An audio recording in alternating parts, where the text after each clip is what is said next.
What does that have to do with All American Rejects? Their fucking hit single, Move Along. Ah, okay. Go ahead as you All waste right your then. days with thinking. Should have known better. When you fall, everyone said. Yeah, that one's on me.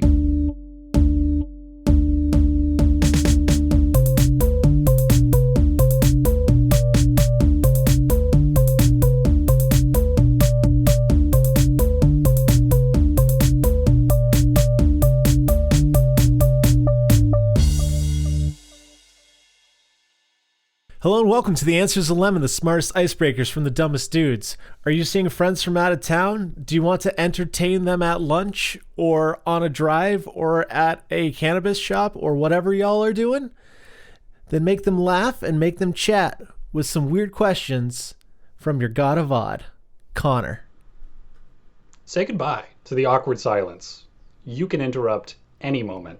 Any time that you wish. I just need somebody to talk to me about something obscure. Let's just converse about something we haven't talked about before. That's what we're here for. We will murder the silence with our keenly honed conversation questions. Helping your god of odd is your humble host, me, Evan. I am Evan. I am he. These questions are great for friends, strangers, coworkers, family. How do I know? Because we're a couple of nerds trying to help a couple of nerds have better conversations, and we use these in day-to-day life, and it surprisingly works out. So we'll show you how that goes. These questions are not good for pets. Generally can't talk. Parrots may be an exception. Appliances almost always can't talk. Do consult your doctor if that's not the case for you. Yourself, because it's not a conversation, that's a monologue. And we're not about that. You can go consult with the monologue podcast on the other side of town. Your kind is not welcome here. You can think about the questions and then use them in conversations later. But yeah, that's right. That's us. That's the Answers of Lemon. Welcome. Cool. Feel it. What do you got for us, Con? Oh, yes. I needed to tell you.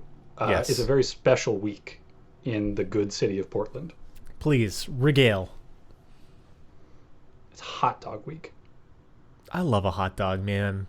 Hot dogs are not just summer food. Hot dogs are all-time food. Now, and I'm so glad to hear you say that you love a hot dog, because there are lots of hot dogs you would not love during hot dog week. This beloved season in Portland filled with controversy. Okay, all right. Well, I'm confused because there are a lot of hot dogs that I like. I like a plain hot dog. Bologna tastes wonderful. Ketchup and mustard, very good. Mustard and onion, also fabulous. Chili cheese, ooh doggy, we're talking now. I even love the Seattle dog with the cream cheese weirdness. I think it's super jazzy. I bet I haven't had one, but I bet the man I am now might even enjoy a Chicago dog. Like there are good options. Are you telling me there are not good options? What is Portland doing, Connor? Portland is doing sins. The culinary sins, but also like mortal sins, in my opinion. And for the record, this is probably the one time I am pro mortal sin. This is wild experimentation. There will be consequences. There will be casualties. But this week, there are just like maybe 36 different restaurants all organized into official hot dog week locations. They have big posters out in front of their establishments saying that we're the ones who have been officially sanctioned to do the special hot dogs this time. Okay. What a wonderful honor. Can we skip ahead to the sinning portion? What are these sins that people are committing with processed pork or beef, I guess? Let's talk about things like the raw Men at Work hot dog. I love Men at Work. They're a great band. But what makes them raw? Do they not like cook the dog? Is it just fresh out of the fridge? Like, what's the deal? No, good sir. They are not just uncooked. It's ramen at work. Raw Men at Work. This is a dashi brine smoked soubrette with pickled ginger relish, Suno Mono Salad, Miso Kewpie, and Bonito. All in one delectable dog. Okay, hang on. Like, as someone who has eaten and vehemently disliked Vegemite, if you're having a men at work hot dog, you need to put Vegemite on it. Like, why are you pulling a fantastic Australian band and putting it into Japanese cuisine? This does not make sense to my brain. I have no idea. It doesn's connect with me. Neither does. And this is not the culture clash that God intended. There's listen, all hot dogs are equally valid, which is to say that they are exactly as valid as the standard hot dog. Not supposed to exist. We have snuck this one past God as a food. And I'm so grateful. And we've deepened that with the Perro Chilero, which has mombacho sauce, melted cheddar. Sounds so good so far. Depending on what mombacho sauce is. Yeah, I don't know what mombacho sauce is, but I do love a sauce. Shaved green plantains and pastrami. Okay. All right. Which, in my opinion, is already totally unmanageable in a sandwich when you have a roof and a floor to pinch it between. You still need to, like, wrestle it out like a wolf tearing the flank off of a deer. You need to go to a better deli, bud, because pastrami is so much better than that. I enjoy the flavor of pastrami, but it is not an easy meat. See, ignoring your textural things, the part that's sticking with me too is pastrami is an overpowering flavor. I don't see this tasting more than pastrami and stuff instead of a hot dog with like pastrami as an ingredient. No, the pastrami is going to beat up the hot dog and the other ingredients. Unless, I don't know, mombacho sauce is the most powerful thing. Yeah. I don't understand. Don't know. How many of these are you going to eat? A lot of them I think I'm just going to admire and despise from afar. Because I can't devote my life to sampling every hot dog because I have more things to do. Can I send you the money and then you eat the one with mombacho sauce and then you tell me on a future podcast what it tastes like? That's a pretty good sell. Yes, you can pay me to eat a hot dog for sure. There's also an elote inspired hot dog where someone said, "Hey, you know what's shaped kind of like a hot dog is corn on the cob," and they do some fun stuff with that in Mexico. Why don't we just do that on a hot dog instead? Sure, party down. Somebody else. So like, and this I have feelings about just because it is no longer a hot dog at this point. It's called the Polish Ambassador, and it is just kielbasa with 2 pierogi on a plate. Sign me up. Yes, I mean, delicious. It sounds great. I love a kielbasa dog. It's not a hot dog. It's kielbasa dog. They're different. Sir. No bun. No bun. There's no bun. What the fuck? I know. No. The kielbasa dog already exists. Those potato-filled dumplings into a fucking half slice of white bread that you call a bun. No bun. Okay, right there. All right. They opted out of the bun. Enough of this. We're done with hot dogs. How have you been? I've been consumed, Evan. In a nightmare because consumed. It's just hot dog. Connor's life is now hot dog. I'm excited. I'm excited for Hot Dog Week, man. I don't know what to tell you. I get to eat a Ripper dog for the first time. I've never had one of those. Do you know what a Ripper is? That's the deep fried ones, right? Yeah.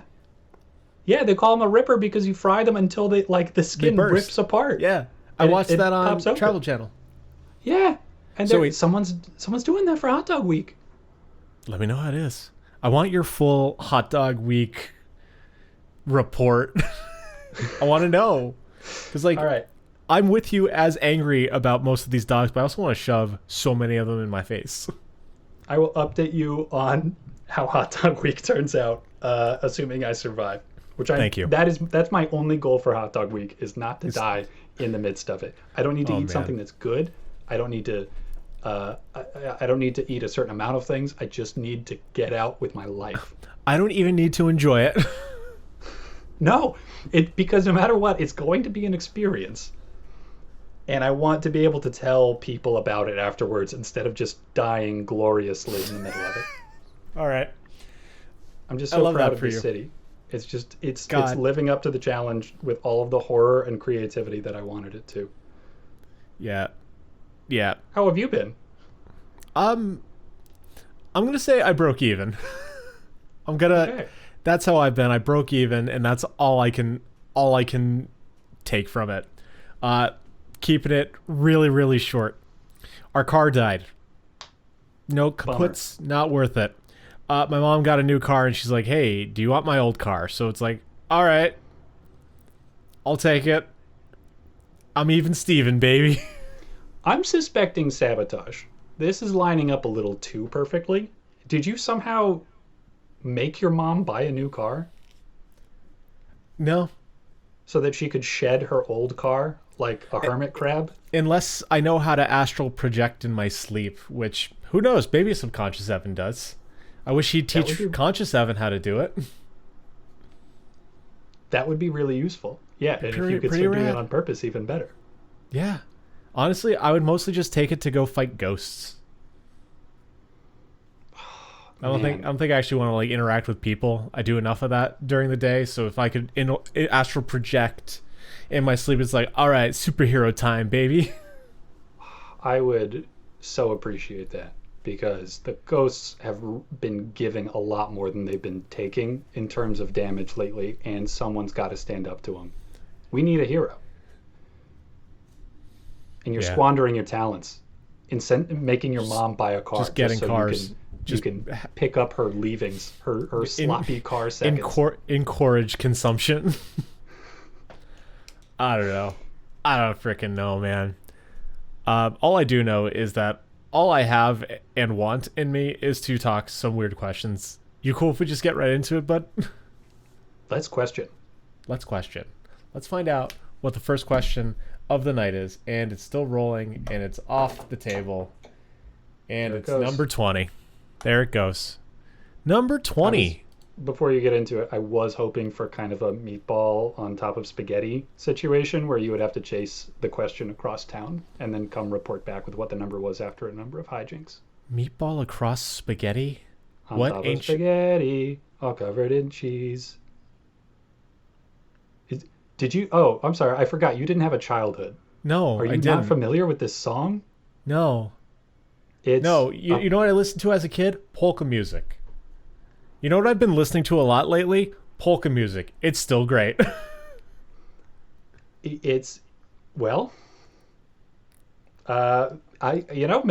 got the better of it, but it's just a fun kid's song about how somebody lost their meatball and it rolled out into the yard and turned into a tree. And then there was a meatball tree. Fabulous. All right. I love that. But what I love more is learning if you, Connor, have a best concert memory. I do have concert memories. Do you have a best one? Which one rises above the rest? I'm riffling through all the times I've been at concerts. I always pronounced it rifling through. I thought there was only one F. Now I'm riffling through my virtual dictionary. Stop it. You're distracting me. So I have a favorite or best concert memory, and it's with you, you jerk. Then that one's mine too. Actually, my answer is yours. Evan, what was my answer again? You tell me my favorite concert memory, please. It's not yours. It is mine. It is mine specifically. It is the first time that we ever got to see the Wombats.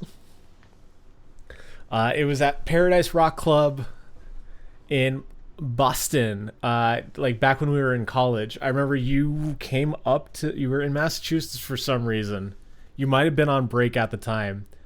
And we drove over. Your car died on the highway, and you returned over the engine in the middle of the highway. Yeah. Yeah, that was a fun little feature on Yeah. that first Yeah. car I had of every now and then it would just stop and Yep.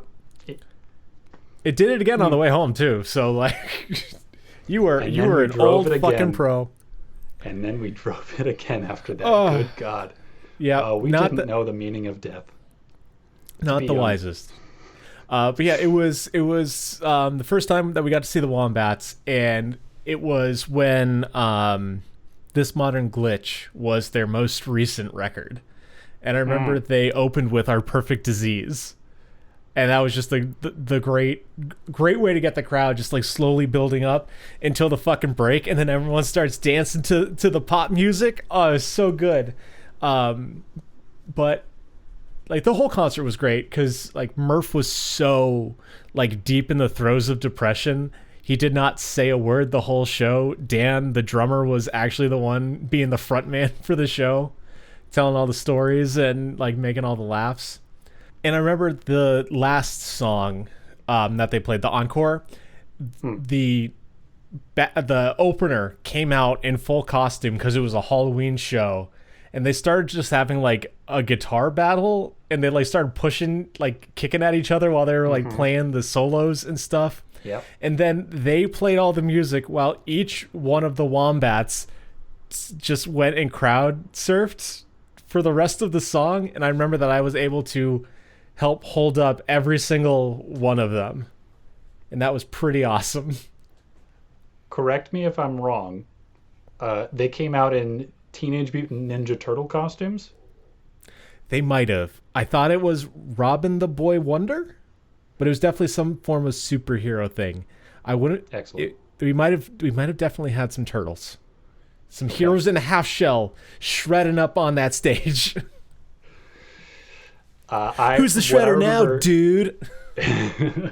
What I remember from that concert, in addition to like it just being an excellent concert because the Wombats put on a good show. They are so good. They're UK band, and at the start of the concert, while we were milling around waiting for things to happen, we were talking about Doctor Who. Yes. And I do remember a couple of random people just like jumping in with their 2 cents about their opinions about Doctor Who at the time. I remember that and now. Thinking about it later. Yeah. And like, oh yeah, of course all the Britophiles would be out for this. The chances of us starting up a good conversation about Doctor Who are higher here right now than the rest of Boston. I do remember that. Wild. That was a fun night. Holds time. dear in my memory. What about you, bud? What holds dear in your memory? Is it actually the Wombats? It was a good show. Wait, Less Than Jake. Less Than Jake. Which one? You might hold this a little bit tighter than I do because my autobiographical memory, not that tops.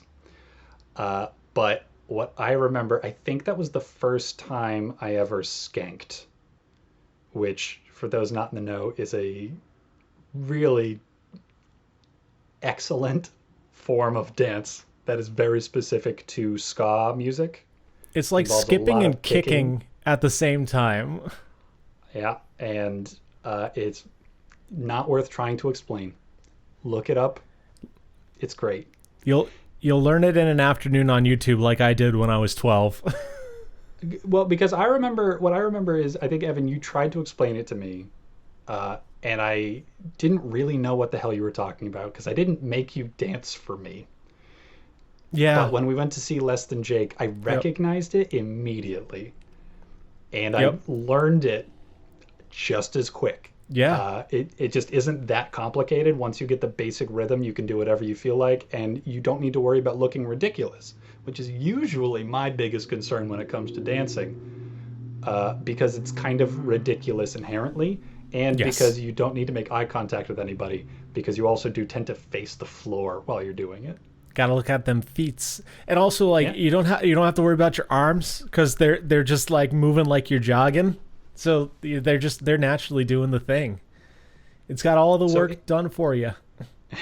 In addition to learning how to skank, which is like the crystallized memory that I love most from that concert, they did also shave a dude's head on stage. Yep. And they also invited a middle-aged woman up on stage and had a beer with her If in a my very I just want to share a beer with somebody who looks like a mom. if my eyes don't deceive me, I see a beautiful MILF back there, and I want her to come up here and shotgun with a beer with me. And so she did. And the part that I remember from this is like Moses parting the Red Sea. The crowd opened to allow this woman to walk towards the stage, to which the front man goes, I see that chivalry is not dead here in Connecticut, but I was hoping to give her the full experience and have her crowd surf up here. And as soon as he finished that sentence, a couple of dudes just picked her up and fucking threw her. We didn't have the vocabulary at the time because this was years ago, but they did yeet her vertically. Yeah, it was great. And she crushed that fucking beer, if I remember. Yeah. And I think, and this might be muddled with a different ska concert. Yeah. But this might be the same concert that also has my very worst concert memory. Okay. It was during a Warped Tour for sure. But there was somebody who's just a little too exuberant. And when it comes to moshing, it's usually really safe. I've found most people are pretty considerate, and the people who aren't, it's really obvious that they're really just trying to accidentally hurt somebody. And so it's not anything to worry about too much. But a shorter dude, I do remember, did like body check me. Like he lowered like a battering ram and rammed his shoulder into my side. And I don't know for sure, but it does sound a lot like what I read getting a kidney shot does to you. Oh. Because you might remember I was out of commission for like an hour and a half afterwards. If you remember, there was a concert where I would just like tell you I needed to slow down for a little while. That might have been it. Yeah, your mom was really worried about me. That was the day, yeah. Holy shit. I started moving around like an old man and like needed to rest every 3 minutes of walking, really. Oh, man. Yeah, dang. I was brought so low. What a jerk. I hope you remember this. If you don't, I hope I can charge your memory. But my favorite memory of you at that concert is when Less Than Jake did an EP all of cartoon openings. Oh, yes. And just like Connor's eyes lit up like a child seeing a Christmas tree for the first time in his life when they started playing the fucking Animaniacs theme song. Animaniacs. It's just so excited. One, just a great tune, but also like precious childhood television show that I hadn't thought about in years at that point. But it just all came rushing back all at once. It was so cool. And they did such a great cover. They did. They also did a real mean job with SpongeBob SquarePants, if I remember correctly. Yeah, I mean, they don't do it wrong. They are experts at covering cartoon themes. That's a great point. Weird how much that comes up in ska.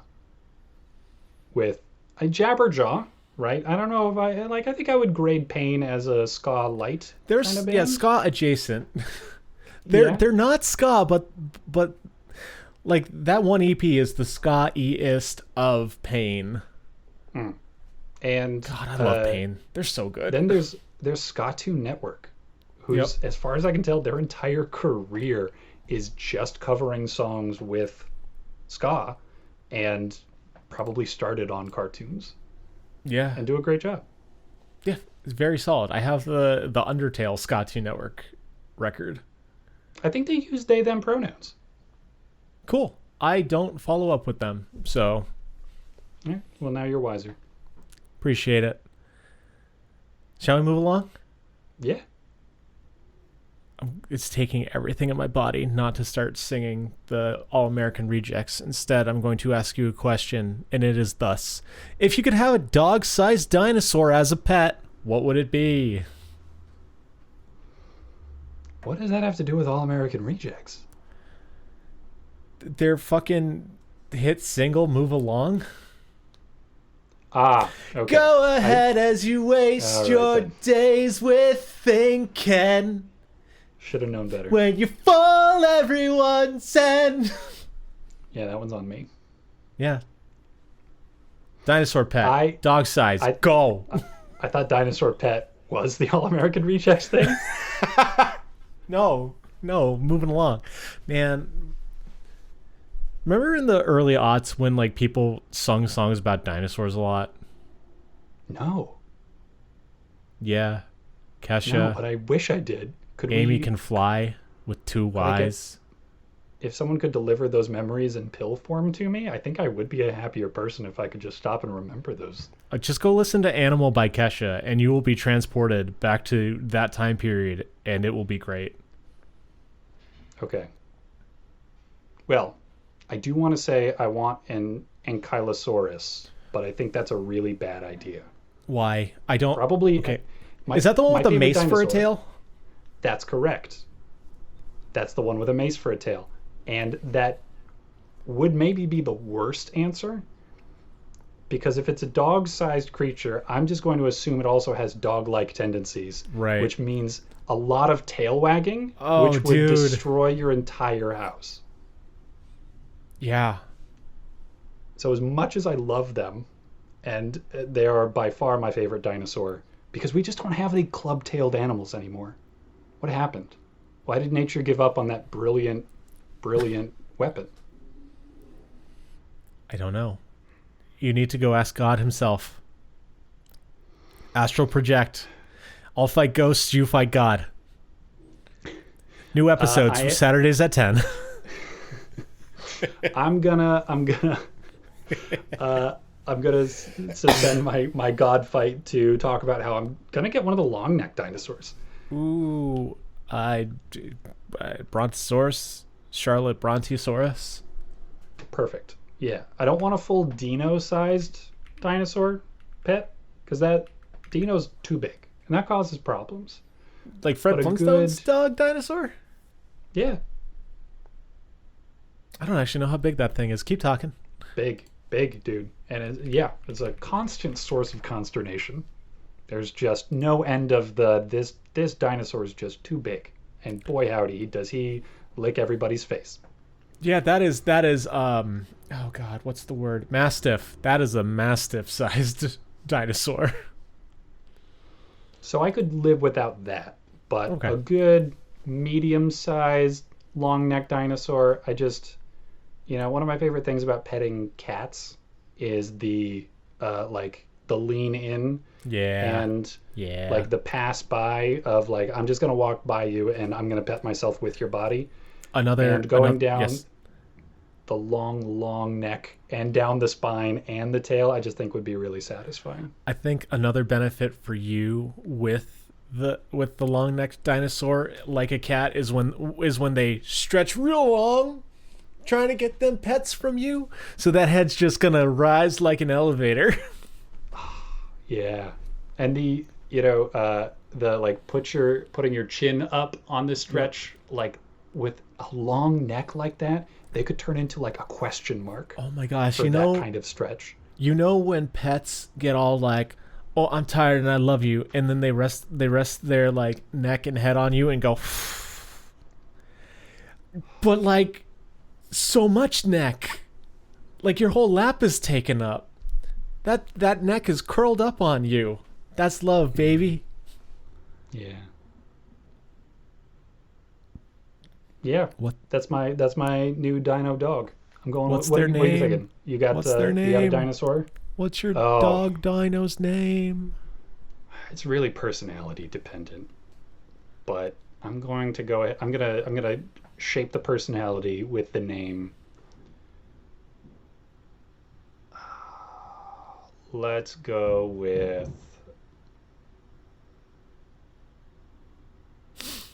Fossils. Fossils? Fossils.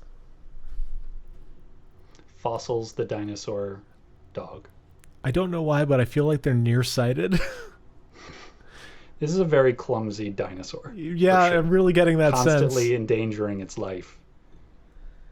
Fossils. Like, so lovable, but so stupid. Yeah. Yeah. Oh, man. Like, the amount of times that there would just be a bush that it has its entire neck and head inside of.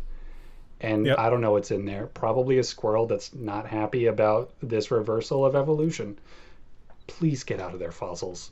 And the amount of time it would take to, like, you know, like a magician pulling scarves out to get its entire neck out of those dangerous situations. Oh my god! At least when fossils eats your floss, like, you don't have to worry about it getting stuck in the digestive tract because it's still in the neck. You can pull it out. I think it's fine.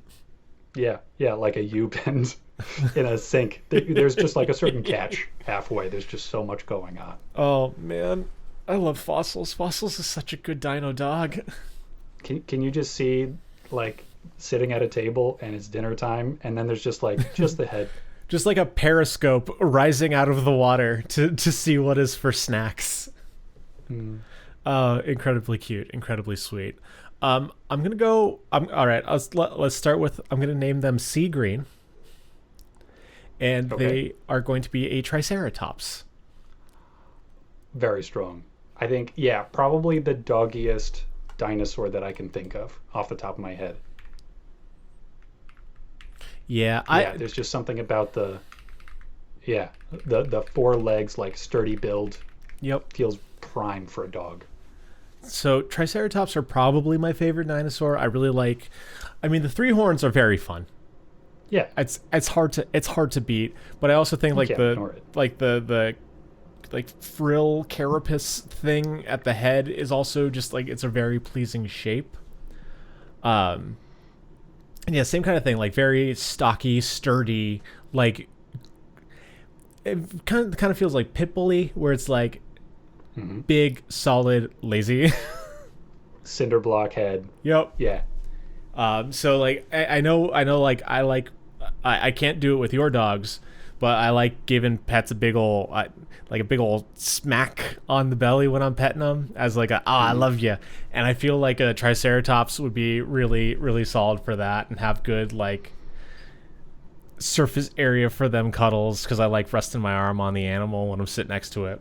And the poor decisions of my life, I like to kind of like wrestle with the animals.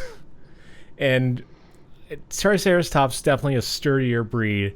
And it's got more handholds with the horns. Like, yeah, I'm more likely to get gored because, like, the cats scratch and bite me all the time.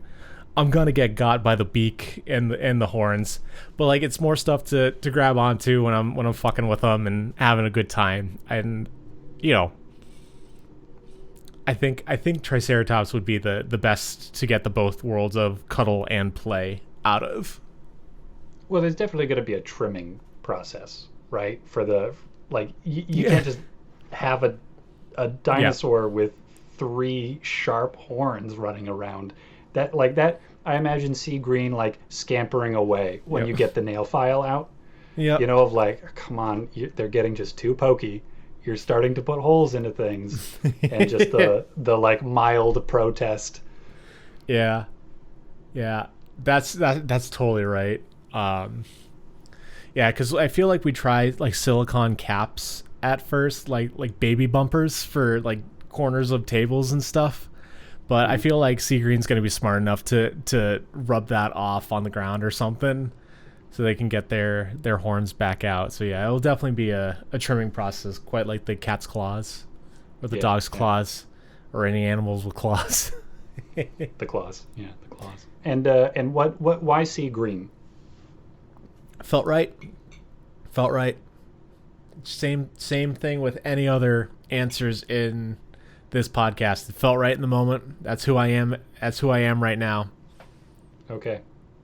Sea green, the Triceratops. It rolls off in a very pleasing way. It does. It's not like I named it Maurice. Or like I want to congratulate us for having more sense than the Jurassic Park folks. As someone who has never seen a Jurassic Park, only died a lot in the PlayStation 1 video game. What? I'm just glad we had the foresight to pick plant eaters. And make them small. And small. Small helps a lot. That does make a big difference. But Jurassic Parks would have been so much more successful if there were no T-Rexes running around eating people. If the Triceratops busted out of their cage and then they just fell asleep in a different field than they usually are in, probably okay. Yeah. Probably not as much rampage potential. Yeah, I wasn't even thinking that far. I was just like, this thing cool. So your instincts are smarter than you are. You've got wisdom underneath that. This is cool. Go with them guts, folks. The guts knows what's up. And what else is up? The dinosaur pet doesn't get your guts. Is another question. We're moving down to number 59. And it is, what is your go-to family comfort food? All right, I think mashed potatoes. Mashed potatoes. Period. Insert Irish joke here. Good one. Wow. You really got me. Real creative. You haven't heard that all the time. Oh no. Mashed potatoes were just practically every meal. Yep. It didn't do it wasn't something that had to come out. If we were having spaghetti and meatballs. Yep. But if you could conceivably serve it with mashed potatoes, that was just my entire childhood. Yeah. And my mom knows the secret to making a good bowl of mashed potatoes. Is it using the dehydrated packets that heat up in boiling water in a minute? Because that's what my mom used. Incorrect. I'm not going to knock those because I don't want to be elitist. I think they're delicious. Everybody likes their own way of doing things, but I think but I think this secret also applies to those mashed potatoes. Okay, is it a shitload of butter? Can I know the secret? It is a shitload of butter, my friend. Fuck that is exactly the point. It makes everything better. Shitload of butter. It's it's one of 3 ingredients in mashed potatoes. The other ingredient being salt. So milk. 4 ingredients. 4 ingredients. Okay, dairy, and salt. Yeah, when butter is 25% of the grocery list to make this item, it's going to be a central player. Yeah, I do remember visiting your house growing up and just seeing the giant sacks of potatoes just in the kitchen. They got their use, man. I got sent off to college with a 25-pound bag of potatoes. I love it. It just seemed like this is something he's going to need if he's going to be cooking for himself. That's really good. Now, is it because you were growing up with it, or because it's just so freaking tasty, or does it feel unique to your family? Like what? Let's peel back the skin on the potato of this question. This metaphor is getting away from me. Please start answering before I continue talking. Yeah, it's just the consistency of it. I mean, it is delicious and it's filling and it sticks to your ribs. Yeah. But just the fact that it was almost always there. I growing up just assumed everybody has mashed potatoes all the time. Yeah. Okay. Yeah, that makes sense. I like it. It's hard to beat. Like, if you don't like mashed potatoes, I'm very surprised. It's home cooking. I mean, unless it's a texture thing, and then you've got a couple of different options for how exactly you're gonna make those mashed potatoes, and maybe we can figure this out. Let's troubleshoot. You too can enjoy mashed potatoes. You can make the smooth whipped ones. You can have the skins in them. You can do a little middling thing. A couple of different potato varieties. Yeah. Including box. Box is also a potato variety. Yeah. It's what I have. Still to this day. Although Leah doesn't really mean roasted potato. Box potatoes too are 10% of the effort, and that is a huge advantage. Yeah. So what about you? What's your family comfort food? Oh man, I don't remember what I always try to remember what I had when we were coming up with these questions. And I'm pretty sure it was different, but right tonight it's got to be pierogi. Like I know it's been coming up a lot lately, but it's the same kind of thing, man. It's hard. It is so hard to beat a dumpling, you know? All right, I'm just going to swallow the Polish joke. There it goes. Okay, and we don't. Thank you. There we go. I'm just going to be the bigger person today. Even though you made that horrendously offensive Irish joke. It was so uncouth. I got to bleep it. Frankly, I think you should leave it in just for the edginess factor. Wow. I think this is our entry into podcast fame. Yeah. Let's make racism we're real white guys again. podcast now, you know. We're not doing any of that PC stuff. Hey, I'm just gonna say it like it is. Irish people eat a lot of potatoes, huh? Yeah. Yeah, no, I'm having potatoes wrapped in dough.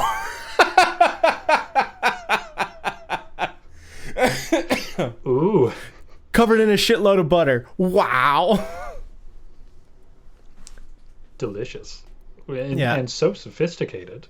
I know, right? Same kind of thing, though. It hits all those beats of childhood, comfort, filling, potato, dairy. Yeah, there's just something about it. Because, like, same with you. Like, you don't want to be elitist. I just genuinely love all width and breadth of pierogi. Like, there are kinds that I find not good. Like I think the Jaju brand was middling, and it was such a bummer. I bought some pierogi from the church, and I was like, hell yeah, I'm gonna have some cheese pierogi. It was sweet.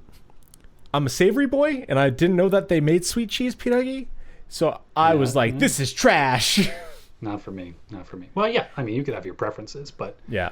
what was the preparation pattern in your house? Because Evan and I both have Irish and Polish heritage, just in different amounts, and so I had some pierogi growing up as well. But I want to know what the preparation was for you. Well, you go to the store, you buy a box of Mrs. T's or bocce's in the frozen aisle, and then you pour it into boiling water. And you serve it like that? Yeah, then you fish it out, put it on a table, and put some butter on it. Usually beside some kielbasa and pickled beets.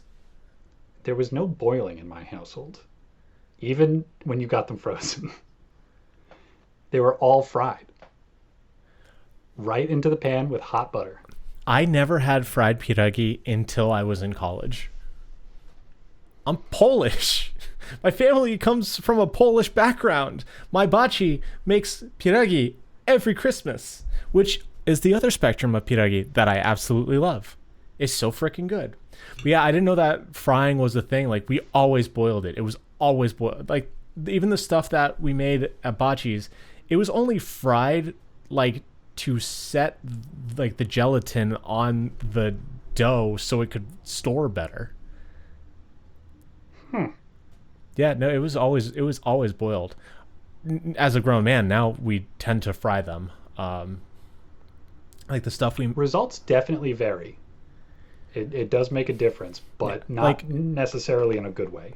Frozen pierogi, I like to boil. Fresh pierogi, I like to fry.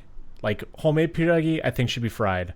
But like the box stuff, like Mrs. T's, which is totally valid. It's so freaking good. Just go buy it. It like Polish background family certified. Those just get fished out of the water, a little bit of butter on top, salt and pepper. Yum. See, now I've adapted a dual process for the frozen pierogi of giving them a quick boil, like a parboil, and then frying them after that. Because like frying is great and a wonderful way to get butter onto things, which is much of the point for both of these dishes. But because when they were just fried frozen, it's a very inconsistent cook. Yeah. Because some of it is still frozen and other parts of it are cooking, and like it did something weird to the dough at times. That's very strange. On the same plate, you'd have like 3 different qualities of pierogi. Okay. That's so weird. So, like, we didn't do any like frying to get the butter on it, but we definitely had to get the butter on it. And I remember this is just every single time my mom put a ton of butter into like one of the like plastic measuring cups with the spout, and she would nuke that until it was melted, and then we would pour the melted butter on the pierogi. Like we wouldn't like the spout, like the spout that's at the bottom. No. Like a pitcher, like a pitcher. Oh, okay. Just like the lip at the top. Yeah. Okay. I was wondering if your mom was onto something like really like next those level, like those like perfect pancake or gravy separators. Well, I was thinking, yeah, it was the fat separator, like where the spout comes at the bottom so that you could pour all the stock out underneath the layer of fat that settles at the top. Yeah, we're talking about the same thing. Yeah, no, just I didn't regular know that thing. had anything to do with pancakes. I think some people will use those for a pancake and just have like, because it comes out the center and it spreads out, it makes more disc-shaped circular pancakes. 303. Want. Yeah. No, it took me until I was like in my 20s to be like, oh, I can just cut off a slice of butter and smear it on the pierogi. I don't think I'm very smart. You know, Evan, you didn't need to be smart because it was a comfort time. Yeah, this was not like time for innovation and going beyond tradition. It was a time to just enjoy lovely food. It's just how it is, and it makes me happy. The one concerning thing with comfort foods is when you bring it into other people's lives who don't share the same histories as you. For sake of example, this is unrelated to pierogi, but still related to mashed potatoes, because my mom would make shepherd's pie, and I was making it for Leah because she was like all excited about it. But I did it the way that my family did, which was you make a bowl of hamburger, a bowl of corn, and a bowl of mashed potatoes, and then you just slop them all onto a plate. And Leah's like, what the fuck are you doing? I'm like, I'm making dinner. It's like, why aren't you baking it? Like, you bake it? What?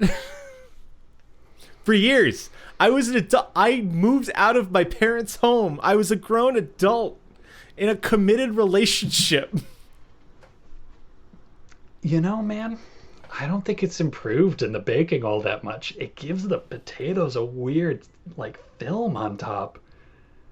And I mean, the meat's already cooked. The corn's hot. Why are we bringing the oven into this? I'm glad that you like it, because it's just like it's all gonna get mushed up anyway. Like let me just shovel it into my face like the monster I am. Yeah, I think the long dish that you would use to put it in the oven is a good serving thing, and like you get to see the layers, and it just looks better than just like pile. But I don't know that you really need to put it in the oven at all.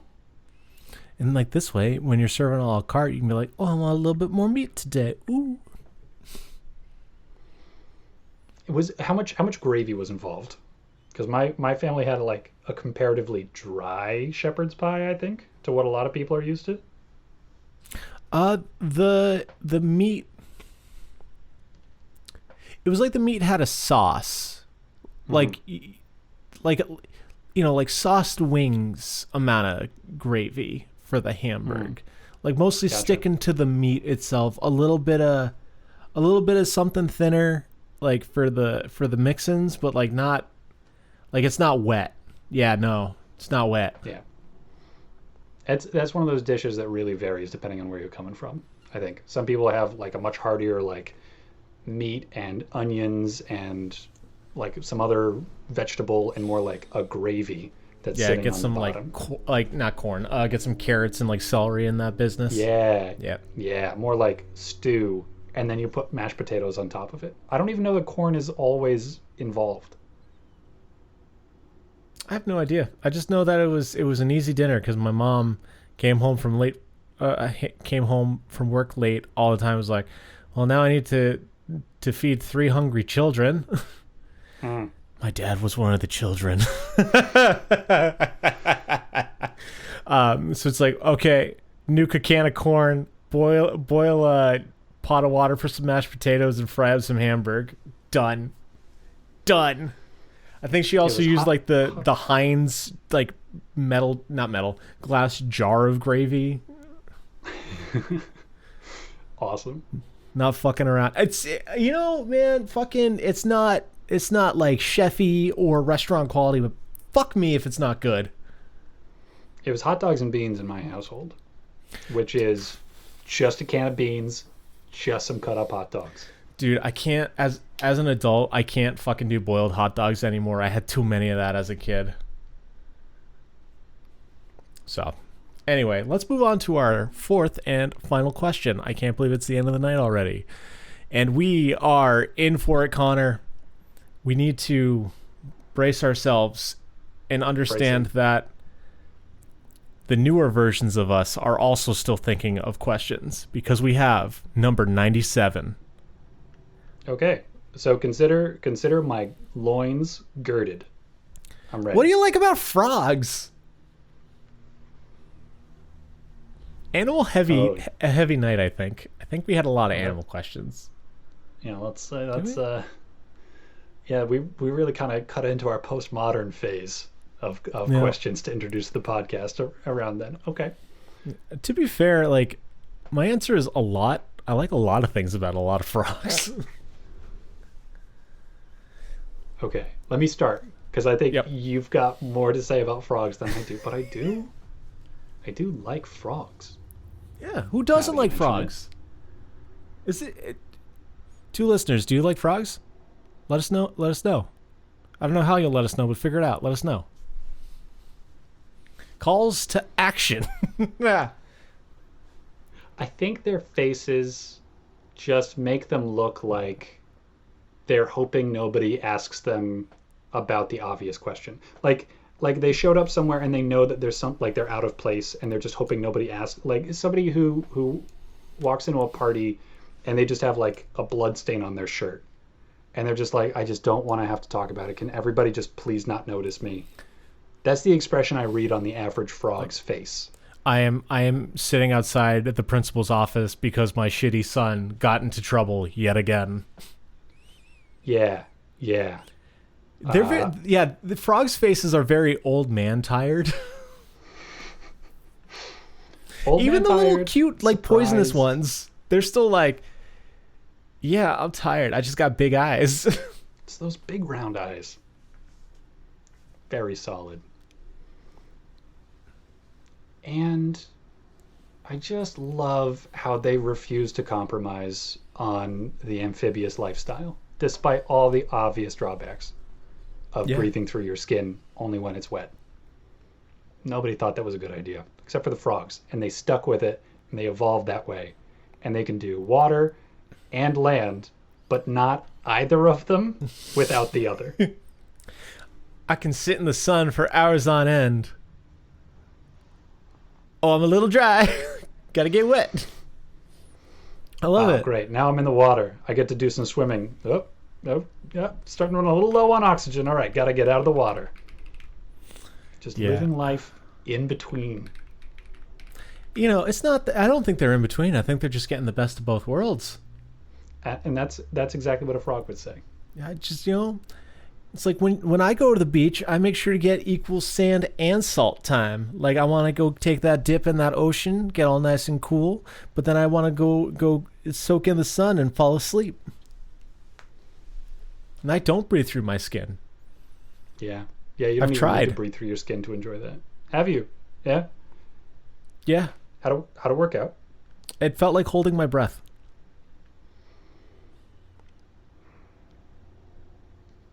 I don't know what you expected, man. Have you tried breathing anywhere else? Now I'm curious. What's your we can talk about frogs later. What's been your alternative breathing strategies? Fucking the past 3 weeks, it's been my nose. I've been trying to breathe through my nose, and it has been unsuccessful. Why would you switch to nose breathing at this phase in your life? I'm sticking a mouth, man. Just big ol'. I'm just congested. I'm just congested as hell, man. Well, all right, never mind. Tell me about frogs. I want to hear more about frogs. I like that frogs look like friends. They're just friend boys, man. Like I love like even the poisonous ones. Like, oh, I'm all bright colors, so I you shouldn't eat me because I'll kill you. And I'm like, yeah, kill me with cuteness, motherfucker. Look at you. Ain't you the damnedest little dude? Let me soak in them reds and blues. Like, yeah, I love the coloration of more exotic ones. I love the like regular greens of just the fucking pond frogs outside. Like I do. I genuinely love how they just sit. There's just something about just like that thing is in the moment and it is loving every second of it. You can see the little breathing and the croaks with the neck thing expanding, but it's just there. It's just chilling. It's a nice summer day and we're all together. Like I love that. And I love that frog iconography is like all over the internet, whether with like video games or t-shirts and stuff. And it's just always just like fun, bright, weird, green. It's like, yeah, maybe we do need some more frogs in our lives. Do you have a favorite video game frog? Favorite video game frog? I haven't played it, but the game Frog Gun looks really, really cute. Is that Frogger but with guns? No, it's this like explorer girl with a frog shaped gun, and when she fires it, the tongue extends and it allows her to platform. That's awesome. And the tongue is a big selling point of the frog. That is a very exciting and unique feature. Yeah, it do stretch. Maybe not that. I mean, not totally unique, right? You've still got like chameleons out there, but yeah. But there was a Game Boy a game that was called I think it's like The Frog for Whom the Bell Tolls, and it's the story of a prince whose like kingdom gets turned into frogs by an evil witch, and you gotta like solve the puzzles and stuff. I remember it being surprisingly cute. It's like you had to like learn frog language, and your rival was like the head frog. He's like, all right, we'll partner together to break out of here. And he's like leading a band of little frogs to run out of the prison. Have you ever read the original The Princess and the Frog story? No. So main thrust of what most people know is princess finds a frog and kisses it, despite its horrible nature, and it turns into a prince. That sounds like frog just like debasement propaganda. I don't like that. Yeah, now I'm hearing all the admiration you have for frogs. Frogs are great. Like, they're so cute. Look at them, little guys. I love little guys. You know, the occasional hallucinations that come out of that kind of contact. I bet that you would very willingly give a little frog a smoocheroo. Just to say, hey, I like you, little frog buddy. More things need some nice little platonic smooches. Yeah. But in the original story, the princess was like out playing with her ball that was made out of solid gold. So this is already a story of extreme privilege. Yeah, dang. And wicked gains, because she's a small girl and she's carrying a very, very dense metal. Yeah, holy cow, that is one jacked 8-year-old. But she's careless, and she throws it, and it goes into a well, and she's sad about it. So a frog comes out. It's like, hey, I'll go get that for you if you want to be my friend. And she's like, yes, peasant, fetch me my ball. And the frog gets it for her, and then she's like, peace out, I never want to see you ever again. Oh, that's so shitty. It is. The frog follows her home, and it has impeccable manners, and explains the situation to her parents. And her parents are like, well, he's a very nice frog. You should hang out with him. So they make her hang out with him, but she's not nice to him.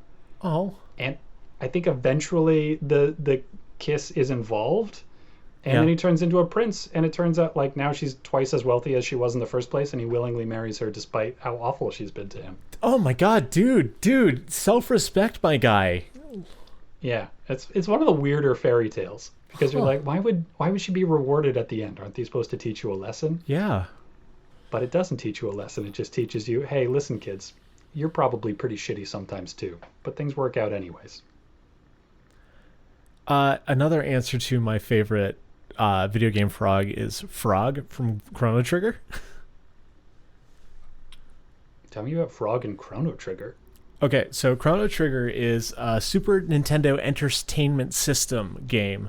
It is heralded as one of the best, if not the best, JRPG of all time.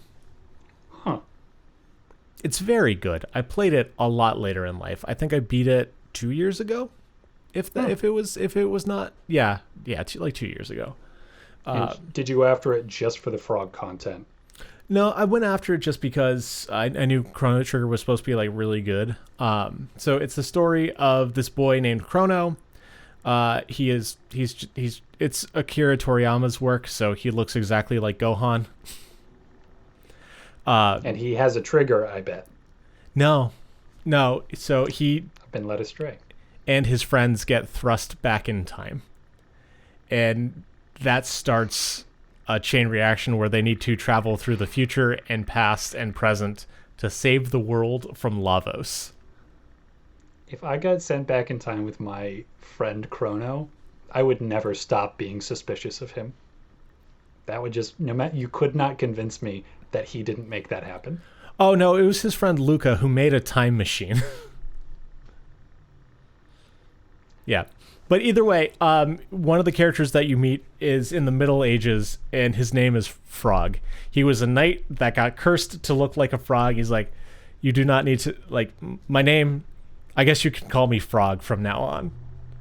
And I'm story of someone who needs a little bit more self-respect. No, but he's just like, this is what I am now. This is fine. He still spent his entire amphibian life trying to protect the princess and save the world. Like, he's a very good dude. And he hits like a fucking truck. He was very deep in my party. Very good frog. Very good boy. Also, Frog Knight. What a cool fucking idea.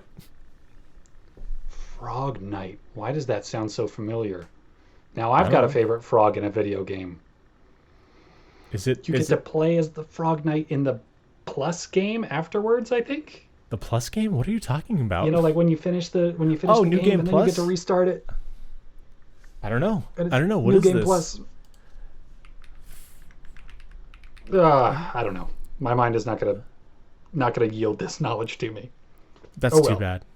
That's too bad. But what? Shovel Knight? No. It's okay, Connor. You don't need to think about this anymore. And you, listener, don't really need to listen anymore, because we're at the end of the podcast. You didn't need to listen this far, but you did, and we appreciate it. We do.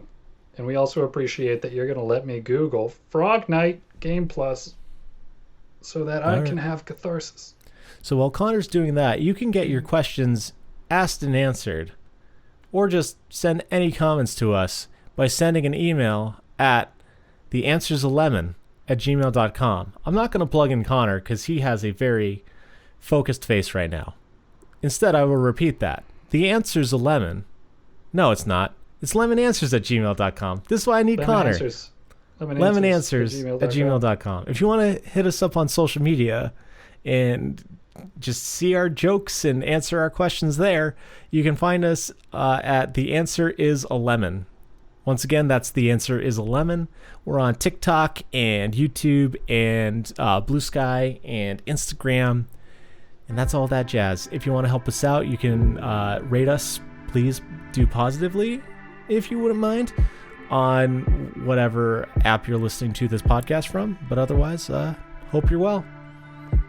Love you. Bye. Damn you, Frog Knight.